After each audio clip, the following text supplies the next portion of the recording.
You can kind of see that. Okay, so here's a nice simple circuit. We have essentially, right, a product of sums circuit here. Now, if I want to say that I'm going to step through a sequence of, oh shoot. Well, maybe I'm going to simplify this a little bit more. Yeah, let's simplify this just a little bit more so I can have you guys use this one as an example.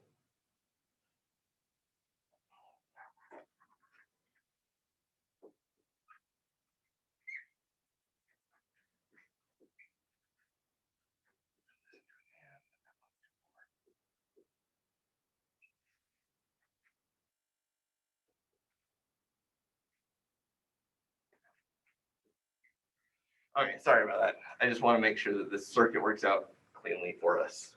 Okay, so we're just going to have a 2-input function. And what you want to do on a timing diagram is you're going to have one row for every input, every output, and every intermediate trace. So when I say intermediate trace, I mean here at the output of the inverter. I'll call that X. The output of the AND gate is Y, and the output of the circuit I'll call F. Okay, so now I'm going to have one row for each of those. So I'm going to have an A, a B, an X, a Y, and an F. Okay, so now I'm just going to, usually in this case, I'm going to provide you with a series of stimulations. As you kind of learn what timing diagrams mean, you're going to head and start looking at thorough testing. So thorough testing in this case is meaning testing every possible combination of A and B.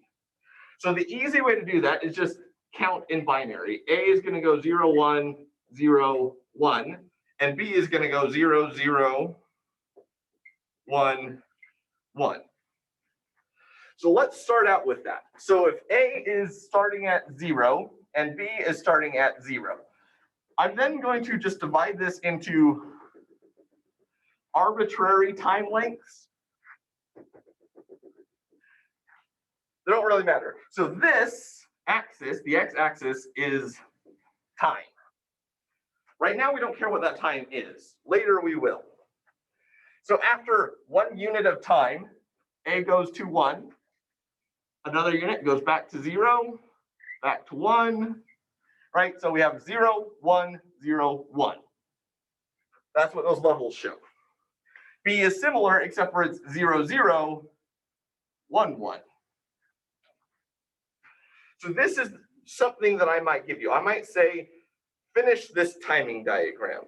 In fact, it would highly likely you see almost something like this on the exam. So the next step is to follow along with the intermediate stages. What is X? Well, X is simply equal to not A. And Y is equal to not B and A. Okay, so once we have those established, it's pretty easy to use the previous lines to create the X and Y timing diagram.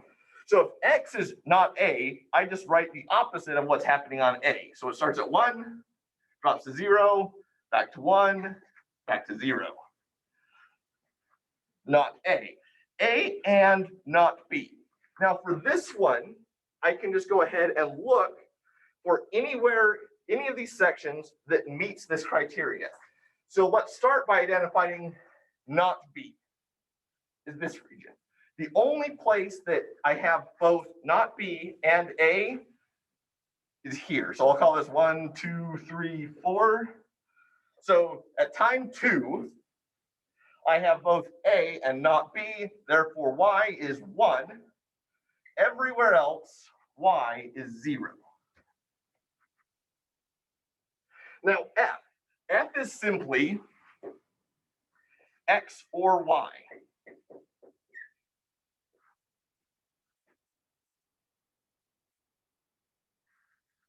Okay, so if I have X or Y, I can stop paying any attention to A and B. I've done the intermediate stages for this reason.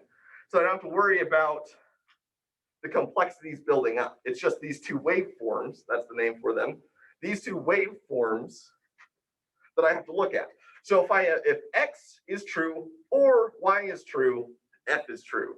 So X is true, it gets a 1. Y is true, it gets a 1. X is true, it gets a 1. 0, 0, 0.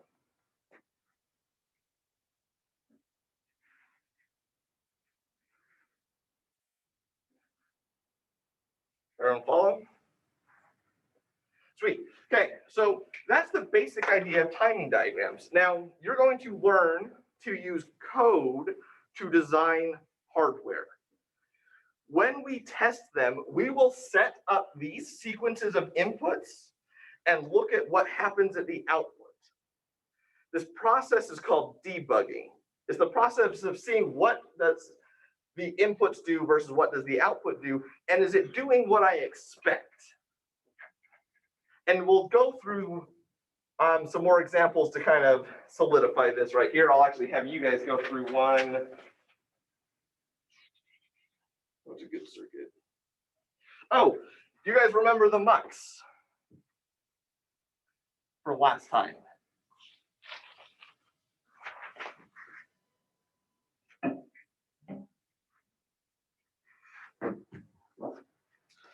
So what the mux says is that it has 3 inputs. One of them is select. If the output, if select is 0, I'll cell here. If select is 0, C is equal to A, and if the select is 1, the output is equal to B. Right? We found last time that the equation for that is not S and B, or S and A. Okay, so now I have 3 inputs. I'm going to go ahead and start drawing the mux. Output gate's an OR gate. They share an S term, so I'm going to have 2 AND gates with a shared S term, except for one of them needs an inverter.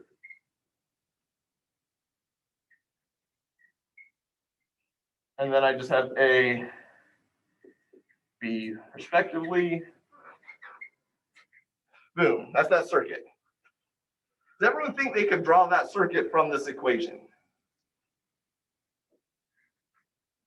All right, no one says otherwise, I'll assume you're telling the truth. Then, I want to label intermediate stages. Well, we have here, I'll call this one X, this one Y, and this one Z. I have 3 intermediate stages now.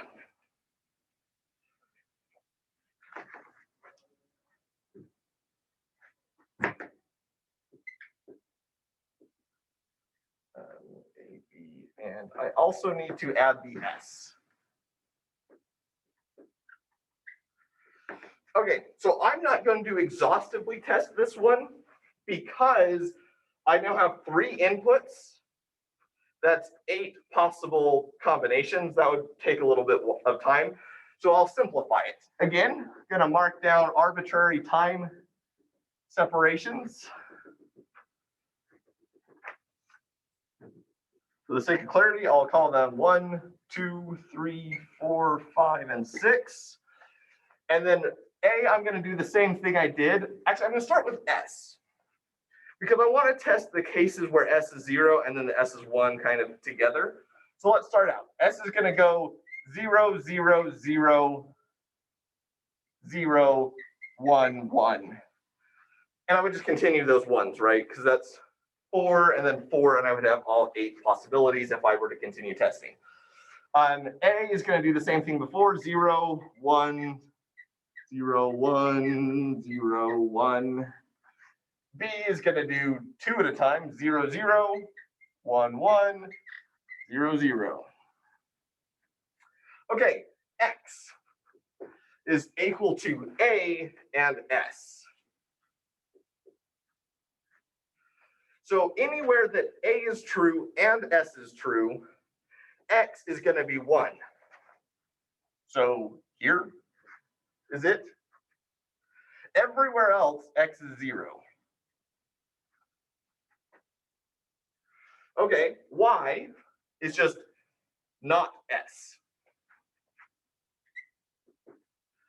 So it's going to be high or 1 all the way until here, which is 5, and then heads to 0. Z then is equal to Y, and, right, because it's Y, I don't have to worry about S anymore, Y and B. Okay, so if it's Y and B, here I have Y, here I have B. B is only true in this region for 3 and 4. Therefore, only 3 and 4 of Z can possibly be high. Everywhere else, it's 0. Now, I'm going to leave you guys to do this last line. I probably should let you do the last two. Keeping in mind that F is X and, oh, sorry, or Z, X or Z. Go ahead and fill out F.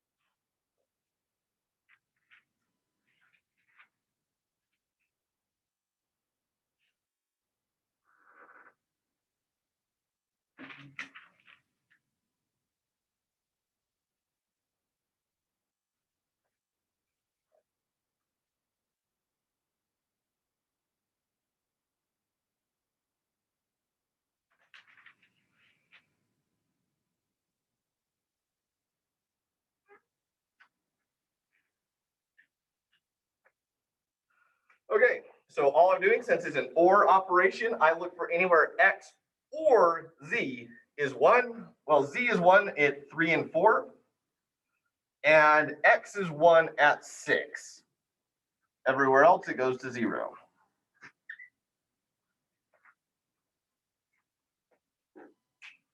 So that's timing diagrams, right? And you can start to see how all of this relates. So a good exam question, a hard exam question, would be to say, do something like describe the light switch example we used last time, right? I would say there's 3 lights and you need to turn them on every alternating time you flip a switch, right? Build me a circuit that does that. Then convert that circuit into universal gates, right? Which we talked about last time. This one, we can turn this into universal gates as an example, right? Really easily, it's just that bubble pushing method. Bubble, bubble here at the OR gate. And then 2 bubbles at the AND gates to undo that inversion. Now they're both NAND, well, all 3 are NAND gates. Remembering that if you're designing this on an exam, I generally don't care if you use inverters, because inverters are trivial to make out of NAND gates. So you don't necessarily have to worry about that. You may need to use inverters in more complicated circuits just to undo an inversion. Right, so if I had a third circuit, third input to this AND gate, actually, let's make the third circuit to the OR gate, and we'll call it input C. So it needs a bubble too to be inverted to make this stay as a NAND gate, but there's no other component to push that bubble to, so I would insert an inverter. Okay. So we're now starting to see that design process as a whole, because after you do this, then I could ask you to build the timing diagram for the circuit, and there's a nice whole complete design question. I just had a quick question.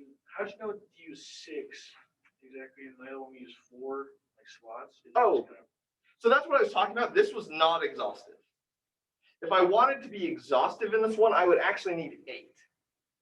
Oh, to show all possible combinations, because there's 3 inputs, 2 to the 3 is 8. So I would need 8 time periods in order to test all combinations. Because you have 3 inputs possibly. Okay. Yeah, if there was a 4th input, then I need 2 to the 4 time steps. Yeah, and it starts getting pretty large. You will see this when you start designing VHDL and you have a simulator that's going to make these timing diagrams for you, and you just have to provide the simulation. You're going to do things like with 64 or 128 time steps. And in fact, we can automate it later, which is what we'll learn to do. Okay, but I keep talking about code. Let's move on and really start digging into it.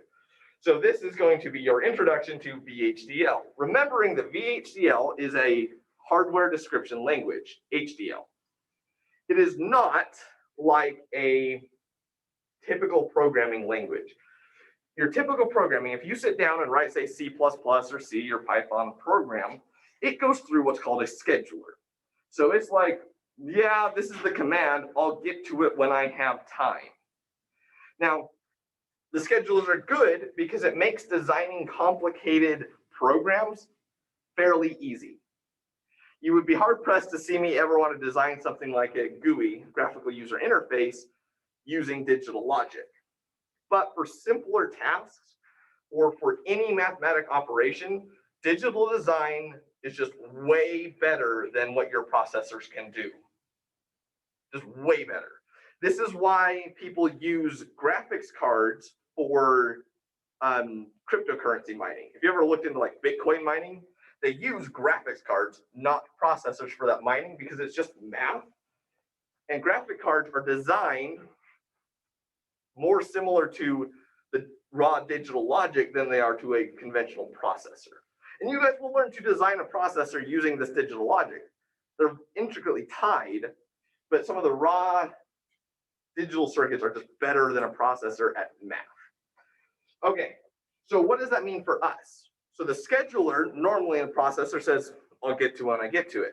In VHDL, it happens now, reliably, consistently, always, as long as you meet design requirements of your target hardware or what you're programming with the language.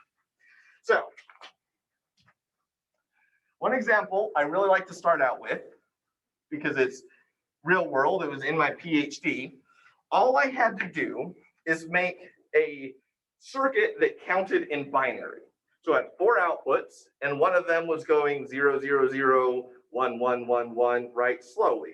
The fastest one was trying to go 0, 1, 0, 1, 0, 1. When I first started, I tried to implement it on what's called an Arduino, so a type of microprocessor. That microprocessor had a 32 megahertz clock. It was going by output, so my fastest output, right, wanted to just go 0, 1, 0, 1. This is what it wanted to do. But because of the scheduler, because it was not what we call real time, it would do more like, oh, I forgot, maybe I should do it here, and then it would delay, and then sometimes it would be on time, and then forget.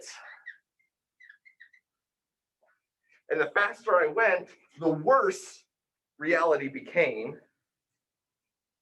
and I couldn't generate, I was limited like 20 kilohertz.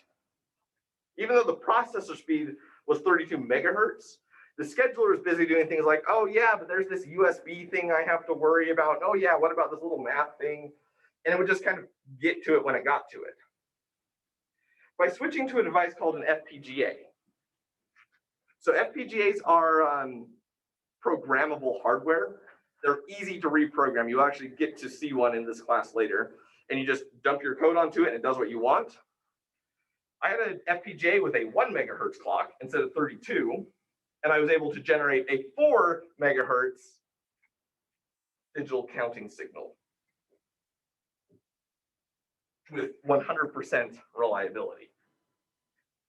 It's precision, but that comes at a cost of everything happens at the same time, unless you work hard to tell it otherwise. So you'll hear me use terms of combinational logic and sequential logic. Sequential is the obvious one. Sequential means it happens in order.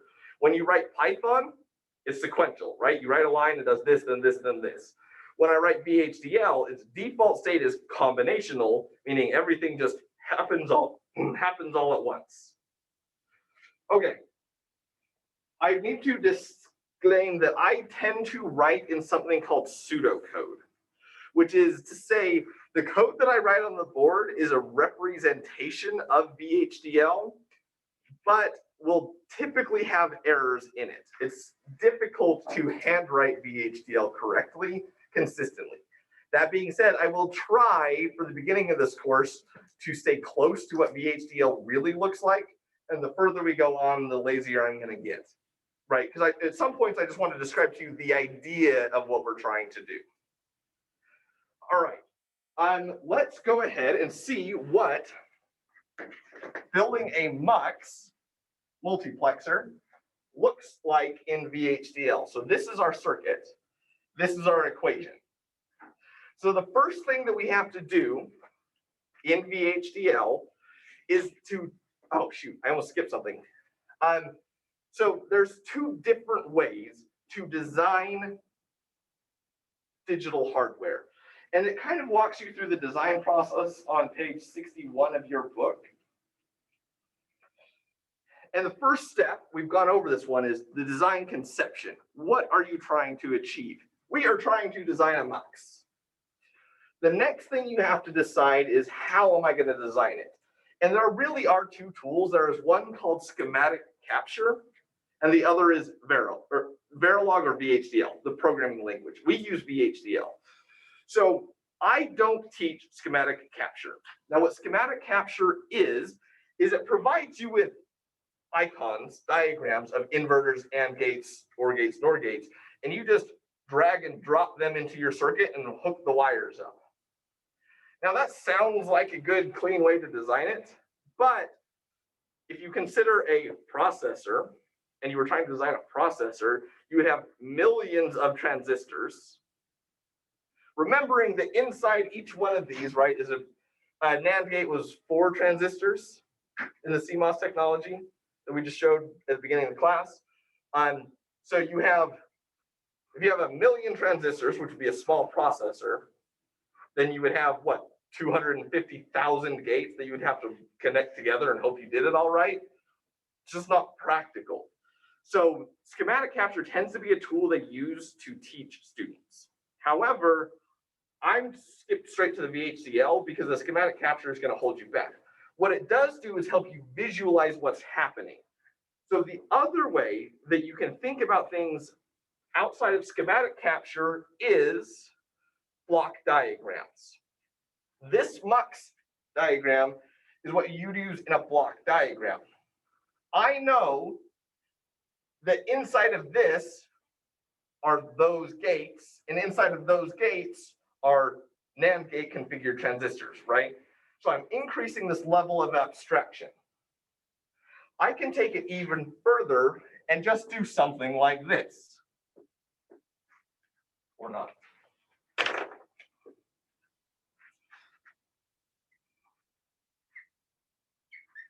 And this is why we call it a block diagram. Let's say I'm your manager and I come to you and I could say something like, I need you to build me an adder. Just a binary adder. So we'll call it adder. It needs 2 inputs because it needs to add 2 things together, A and B, and it needs to output a sum and something that we call a carry out. So the carry out is just, and we'll come back to adders in detail later, but the carry out is just, if you take 7 plus 5, right?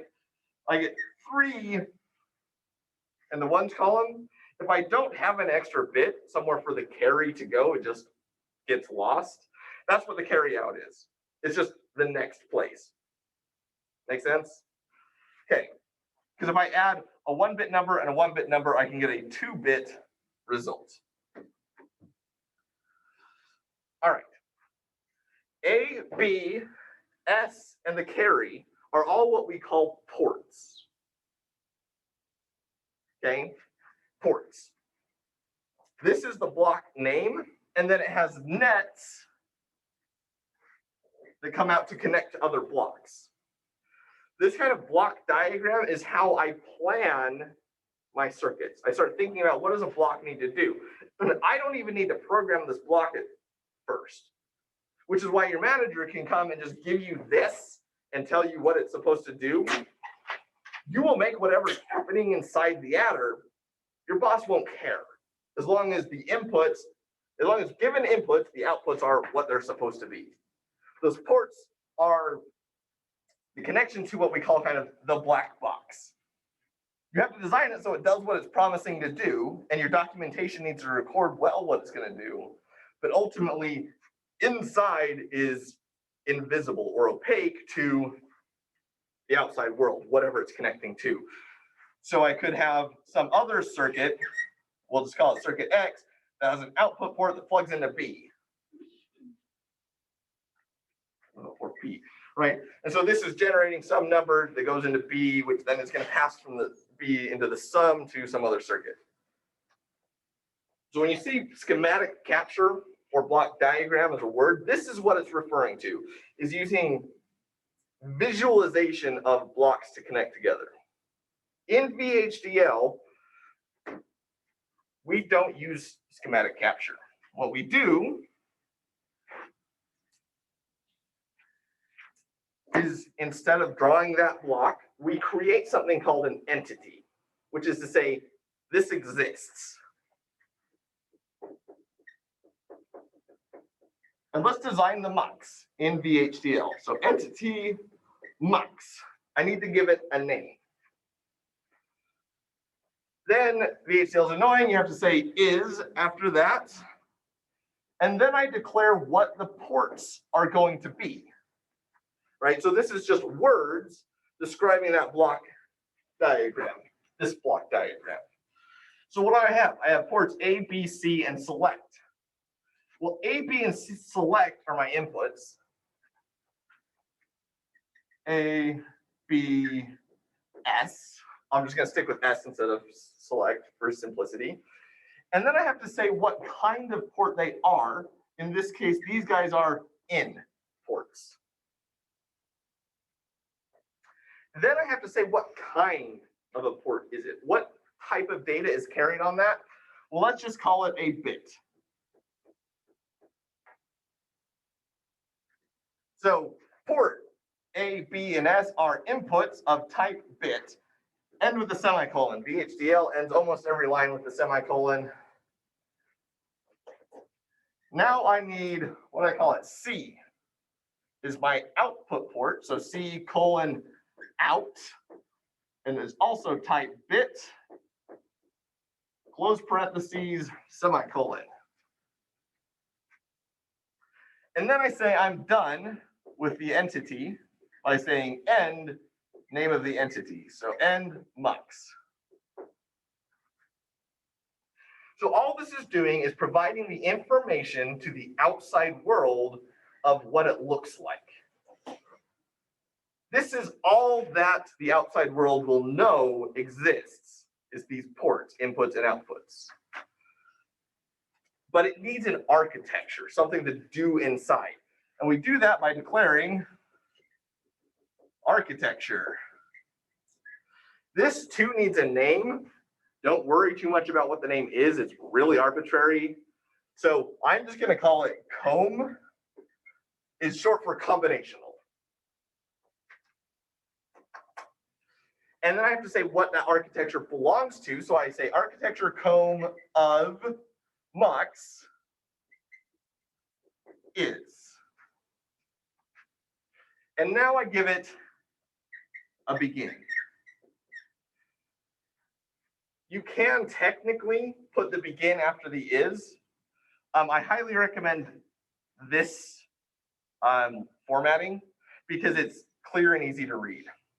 So a couple things about VHDL that I'll point out at the moment. VHDL is not case sensitive. VHD also is tab insensitive. So if you've been learning Python or know Python, right? Python loves tabs and it doesn't work unless you get the tabs right. VHDL is not true. However, if you don't do the tabs right, I'm not going to help you. So what's going to happen is I'm going to come over to your desk in lab, and all of your code is going to be smashed to the left side, and I'm going to look at that and say, I have no idea what you're trying to achieve. Fix it. Because I can't troubleshoot code unless it's well organized, and it's for me to help you guys that the code is good. So putting the begin here at the first level allows me to see that when you have an end later, that the begin and end are tied together, right? So this end belongs to this entity.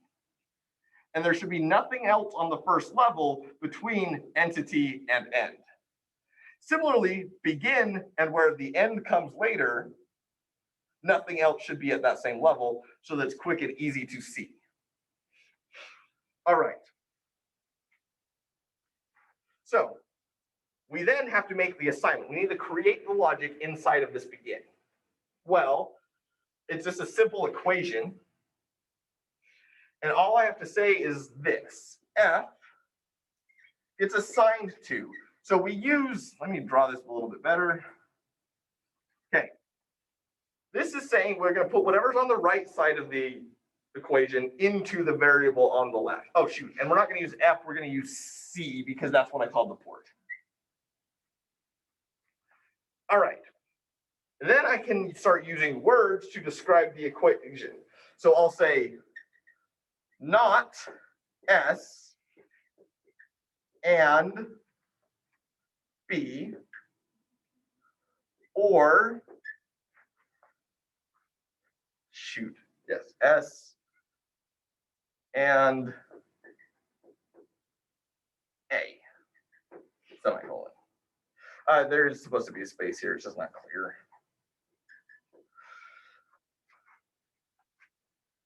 This has created your mux. And all I have to do is say end, but I have to say what I'm ending. And in this case, it's the name of the architecture. So end home.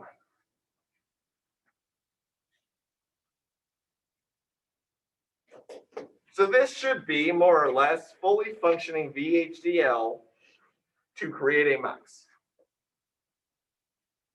Now, if I wanted to, inside of this, I could create something else that executes in parallel. So let's say I had another port called F. And let's say that F is going to be, let me do this. I'm going to just write it out and then talk.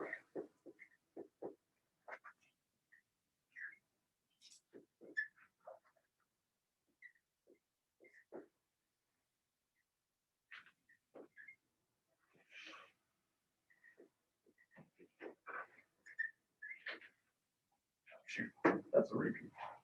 Let's well, let's just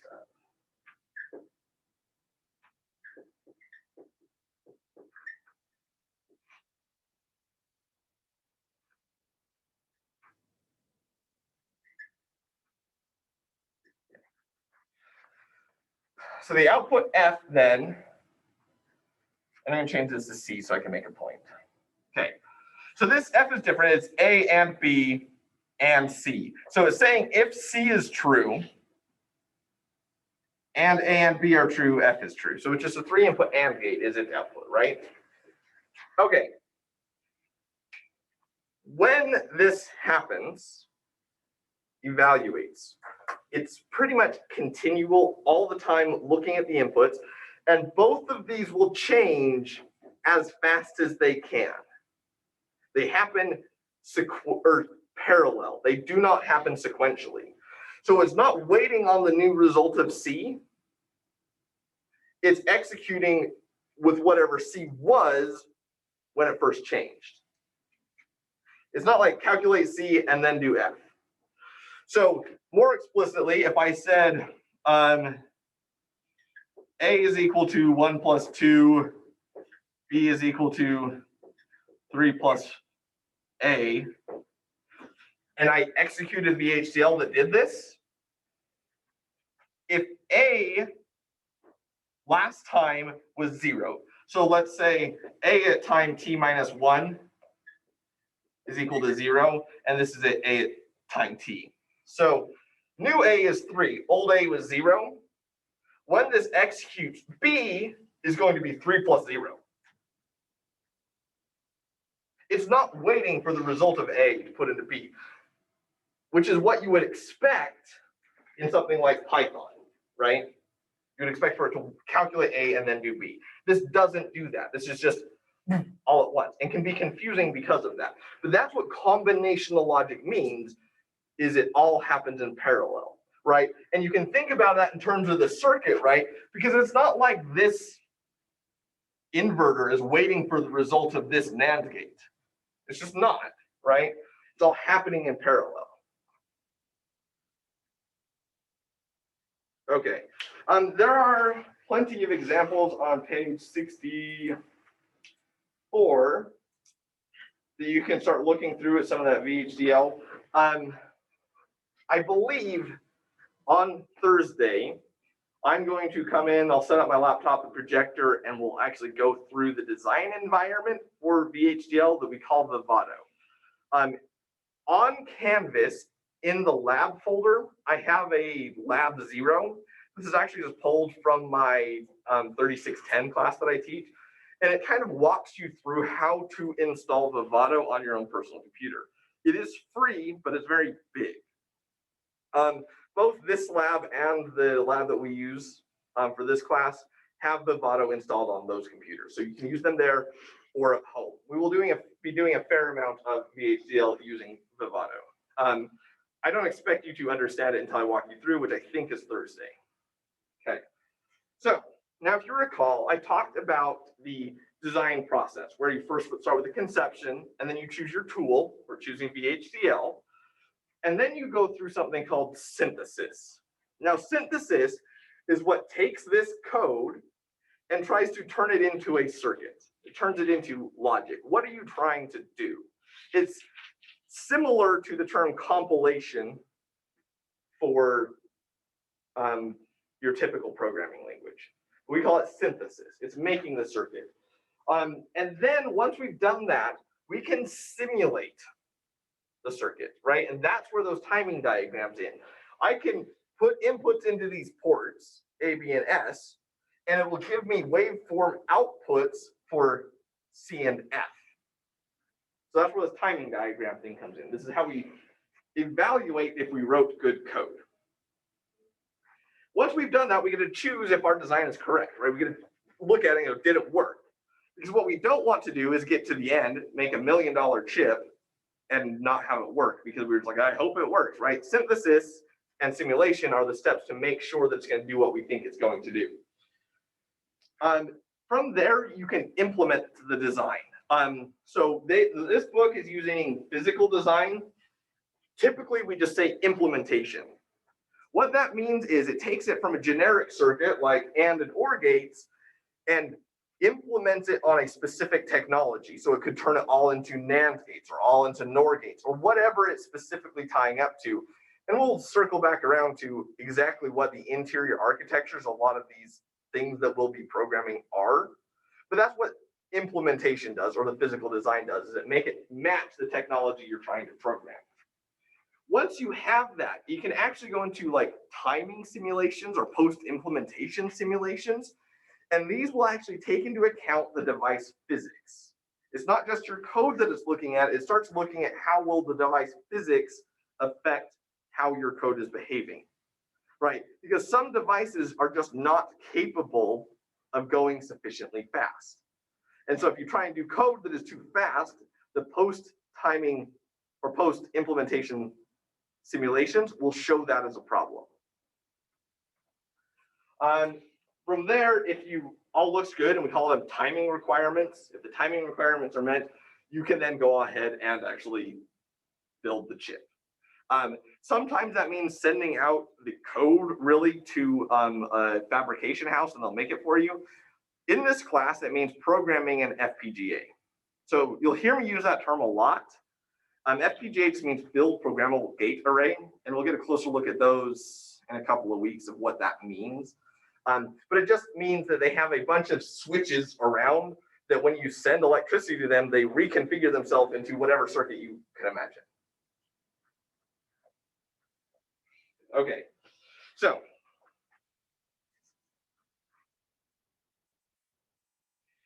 one of the things to keep in mind is, if you recall, one of the first circuits we built.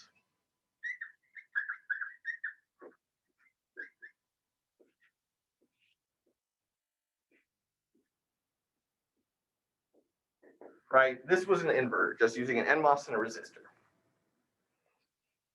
And something, and I mentioned this last time, but I want to make sure it's clear as to why. So this type of inverter is much slower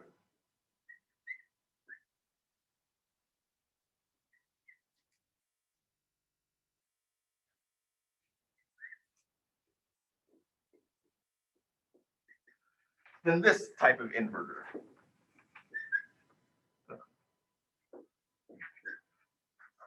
The CMOS implementation is much faster. Now, if you've taken 1270 or are in 1270, you will learn it's because there is a relationship between how fast a circuit can go and the multiplication, the product of the resistance and capacitance of devices that you see. So capacitance is just the ability to store charge. And these devices, these switches, the NMOS and PMOS, in this class, we like to pretend that they're ideal, meaning if the switch is off, no current flows, yada, yada.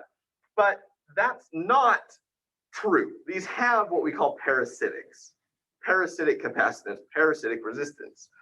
In order for this circuit to work, this resistor has to be fairly large, and that results in a long, what we call time constant. It's slow. This method allows us to not have to worry about the time constant of that resistor, and they're much faster. This is the reason that we use CMOS. Now, when you saw the NAND gate that we drew up at the beginning of class, that one was designed, shows why we need the NAND gates, right? Because the only way to turn that NAND gate into an AND gate is to add an inverter after it. So a NAND gate takes 4 transistors and an AND gate takes 6. So it's just better, both in power consumption, area, and cost, to just use NAND gates. The same is true for NOR gates. NOR gates take 4, OR gates take 6. That's why we use these as our universal gates, is their size optimum. Now, there used to be kind of this phenomenon where PMOS transistors were worse than NMOS. They were bigger and they had leaky currents and things like that. It's not really true anymore. It's now more of, it depends on who's making your chip. So some of this, what you're going to see is, if you watch like Intel, if you're like really into computers, Intel and AMD are always bragging about the size of their chips, right? So right now they're like, we're working on our 7 nanometer chips, and before it was 14 nanometer chips. So 14 nanometer is the minimum feature size. What is the smallest that they can make? And this matters because the smaller it is, the faster that they can go. So that's just the basics kind of behind the idea of the speed of transistors and why we design in CMOS. It's fast. Okay.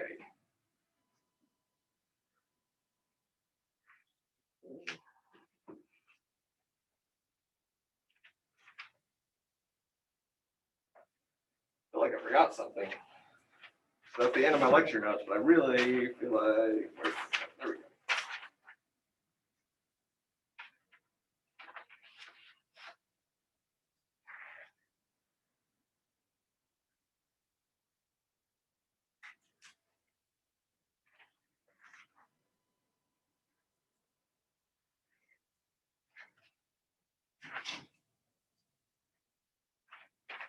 Okay, yeah, actually, that is the end of my notes. So we do have like 15 minutes still left of class. If you guys have questions on subject material, homework, or being an electrical engineer, I will stand up here and ask questions or answer any of those questions for you. Or if you'd like to see any other example type problems, I can make them up. So on the VHDL example, on the first line for C, you use like the ands and the nots, but on the second you use the parentheses. Are they interchangeable? So we have to be a little bit careful with those because of the order of operations, but it's just like the math. So the first thing that happens above all else is the not S. Now I actually don't need the parentheses. So if I write this one like so, which I should, and S, this is multiplication, right? The ands are multiplication, so the order doesn't matter. Here, not S, not is a priority operator. It will always go first. After that, it's going to take this section, it's going to not S and B, and then the or is addition, so it will do this. So I don't need the parentheses. However, I can put parentheses in here. And for a lot of students, it's a good idea to, just to help them visualize what's happening when. Order of operations gets people, it just always does. So good question, and I do encourage liberal use of parentheses. Should there be a semicolon after the again or no? No.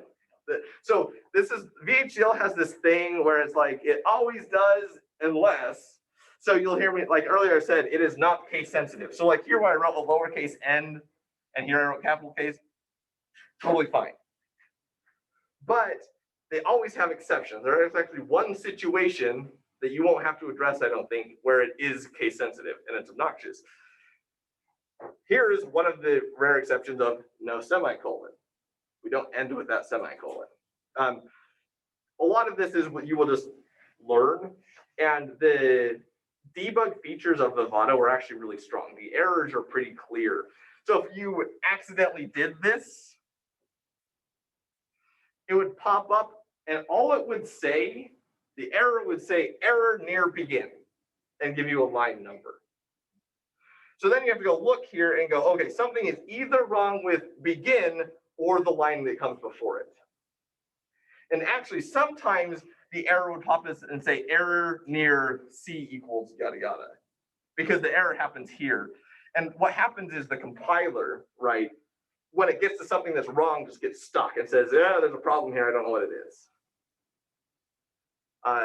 So you will figure that out as you go, and we'll kind of walk through some simple examples. I'll probably put some simple examples just to type up on the homework, and we won't simulate them until next week. But we'll get there pretty quick. Other questions?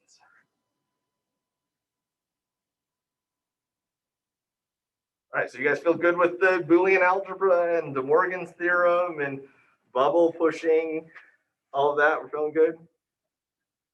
Great.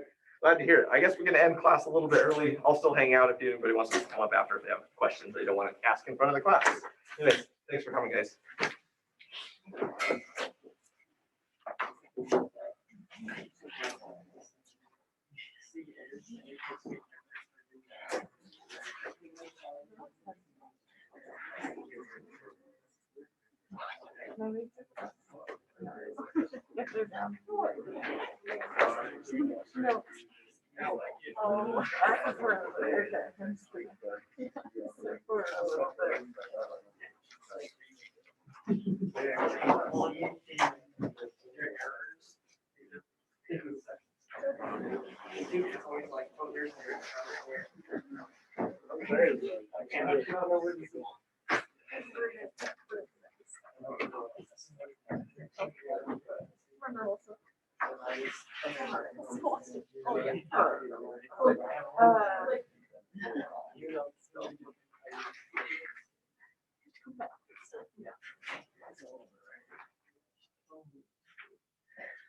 you, Professor. Have a good day. Anthony would be